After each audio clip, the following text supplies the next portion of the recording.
Hey everybody, it's Jason Blaha here, and today I want to talk to you guys about something that definitely is bothering me now that I'm seeing the different extremes on YouTube Fitness, and that is the fact that no one seems to want to promote the basics. No one wants to promote the basics, even though the basics work. So let me put on my +5 hat of weaponsmithing, work on skilling up my crafting a little bit, and let's talk about this. And this is one of the biggest fundamental flaws that I see in YouTube Fitness, and it's really scary, and I think a lot of it comes down to marketing. But I mean, we're seeing it on all extremes now. We have tons of guys who, they might do the basics. They might squat. They might deadlift. They might do incline bench, flat bench, rows, all this stuff. But then they want to promote tons of extra fluff work. And you see a lot of the bodybuilding related channels doing that. And I appreciate that more of them now are up there doing at least heavy work. There's some of them are doing solid barbell work.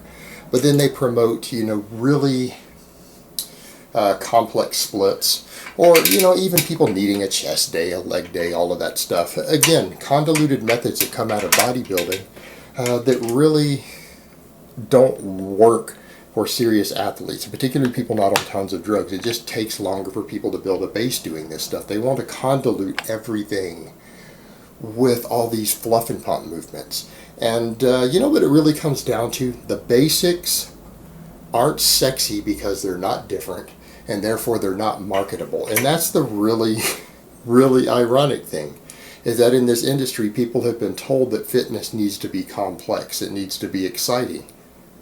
But it's not. The basics, which a lot of people claim they get bored with, again, we have people now even claiming they get bored with conventional training, so they have to do all sorts of exotic exercises with all sorts of bands, slingshots, tons of partials, all this stuff, because the basics are boring. The basics are boring. The question I start to ask with people who fall into this stuff is being marketed to. Getting big and strong is boring. Getting big and strong is boring.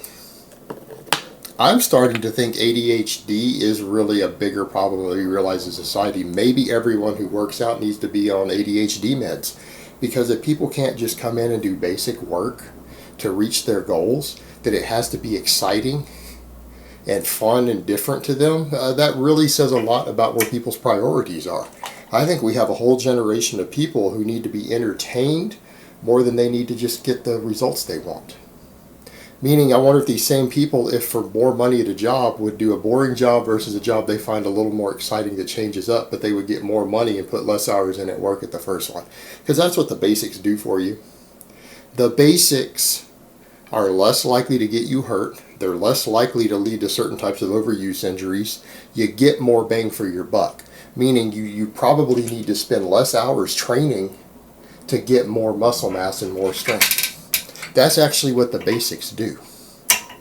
And it's almost this weird idea that people have that they really need to be entertained while they train. Well, if you need to be entertained while you train, watch funny videos on YouTube between sets. Find some music you enjoy and put it in your MP3 player. But at the end of the day, that is like people saying they would rather do a job for pay, and in this case your muscle mass and your strength, or your paycheck. That's what you get. That's what you earn for the work you put in. But they would rather work longer hours and get less pay at a higher risk job as long as it's slightly more entertaining.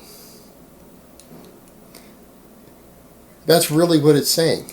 And I mean, I can understand that some people's perspective, but the reality is this is being marketed. It's being pimped. All these people think that they need to promote convoluted, complex training methods with huge amounts of variation and huge amounts of variety where people have to completely change. They can't do a similar workout twice in the same week. They've got to totally change everything up instead of having people focus on getting strong on the basics. Now, there are exceptions. You see guys like Omar Isuf, who's telling people to get strong on the basics. He's strong on the basics. Yeah, I think most of us realize that. Omar does pretty good on the basics. That's what he promotes a lot of. You see Alan Thrall doing that. He's strong on the basics. Even the Golden One. Again, I don't know how he's doing these days, And certain people don't like necessarily his political ideologies because he mixes his politics into his fitness channel, and I do the opposite of that. I have a different channel for that. But what do you guys hear him saying? And, you know, people want to argue about him being a fake natty or not. No point in getting into that argument. Simply because the guy's promoting the basics. He doesn't promote convoluted training, and he's not selling any products. I don't really care. I don't care if he's natty or not. The fact of the matter is what he promotes will get natties big and strong. All right, without buying anything. So I'm not going to knock the guy. But what does he tell people they need to focus on? He tells people that, and look how he looks. All you guys who are worried about all this aesthetics, what does the Golden One promote? The 5 exercises he says you need to put all your efforts into. He says the squat, the bench press, the deadlift, the push press, and the weighted chin up. He's like, if you get really strong on all of those, you're going to reach your potential. You're going to be about as big as you can possibly be. And he's right. He's absolutely right. You see guys like that who are promoting that. And quite frankly, if I had anyone who had to promote a training method and had to use their look to do it, it would be the Golden One. Because he says those 5 exercises are where you should put your focus. Now, I don't necessarily agree with those being the perfect exercises always, but they're basics and they'll get the job done, and he's right. I dare anyone to tell me what muscle is going to be lagging on someone as far as their structure and frame goes if they got really strong on all 5 of those lifts. Every muscle in your body is being worked. And again, people want to talk about even aesthetic muscles. Well, the push press and the weighted chin up, you get really strong on those, your shoulders and biceps are going to be pretty big. At least for your potential. But it seems like that's all we have on YouTube Fitness is guys with good genetics using tons of gear, promoting convoluted training methods, coming in and doing 4 or 5 different exercises for each muscle group. And a lot of them will still at least promote the basics now. But then they got to throw in a ton of fluff and pump and machines and cables for everything because it's sexy. And then, you know, then that's how they explain how they have all these well-developed different small muscles instead of the fact that, you know, they just use a lot of gear. They're genetically gifted and they're lean.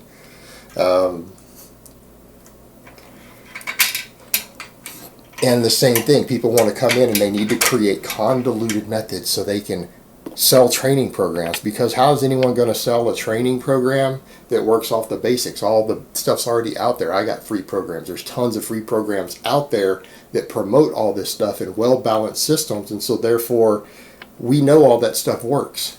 But people can't market that. They can't sell that. They can't sell a program based upon all the stuff that's already been out there for years that's free, that's based upon good science, good strength and conditioning coaching. It's all out there already. They can't sell programs based around that. But here's the question I would ask people. We know the basics work. We know the basics work. They're time proven. They're backed in the real world. They're backed with science. They're backed on the NFL playing field. They're backed in the Olympics. All right, the best of the best use the basics successfully. And people say, well, there's exceptions. There are exceptions, but they're in the minority. The majority of the best still focus on the basics. And just because you find a few people who do something different doesn't disprove that fact. It doesn't take away from it. It doesn't detract from it. So we know the basics work. The basics are out there. They're free. There are tons of free programs based upon the basics.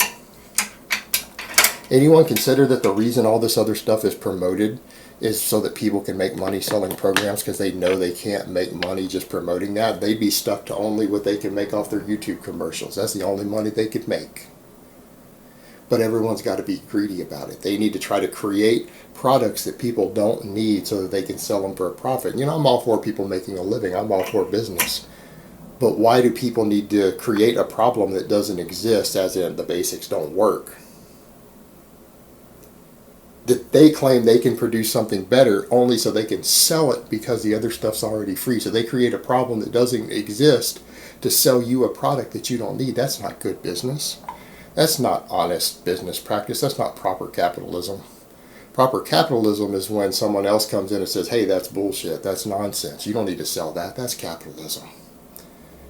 Go produce something that people actually will benefit from. Produce a good product, something useful that's worth paying for, and then let the market decide. But you know, the thing is, it's all marketing hype. Every single bit of it. That's what it comes down to. It's either marketing hype to sell products or try to get attention for new stuff that doesn't necessarily work any better, and in some cases doesn't work as well and even carries higher risk to the normal basic conventional training. That's what they have to do for it to get attention. But the reality is, none of that's necessary. It's all completely unnecessary, and it's just marketing. That's all it is. That's all it is. The basics are the basics for a reason, because they work. They are time proven in the real world, on real playing fields, in lab studies, everything else. They work. And if you don't have a good reason to deviate from the basics, keep in mind you might be getting lesser results, and you might be doing so at a higher risk because you chose to deviate from the basics that we know already work and can be done safely. Alright guys, but that's really all I have to say on that today. I hope it's been informative, and I will talk to you guys next time.